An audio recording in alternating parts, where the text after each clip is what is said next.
ఒక్క విషయం గుర్తుపెట్టుకోండి, బాప్తిస్మం పొందిన వ్యక్తి తప్పు చేయడానికి భయపడతాడు.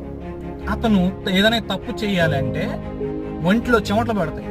ఒక కొత్త దొంగను దొంగతనం చేసేటప్పుడు వాడికి చెమటలు పడతాయి.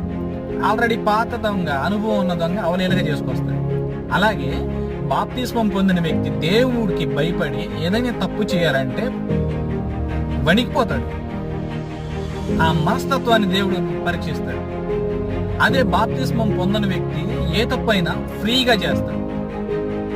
ఫ్రీగా అలవాటుగానే చేసేస్తాడు. చిన్నప్పటి నుంచి నేను బాప్తిస్మం పొందలేదు, నేను ఎవరికి మాట ఇవ్వలేదు, ఇక నుంచి చేయను అని నేను ఎవరికి చెప్పలేదు అని చెప్పి ఫ్రీగా చేస్తాడు. బాప్తిస్మం పొందిన వ్యక్తికి తన హృదయ కాఠిన్యత అనే విషయంలో మనం పరీక్షించి చూసినట్లయితే, హృదయ కాఠిన్యత ఎవరికి ఉంటుందంటే బాప్తిస్మం పొందని వ్యక్తి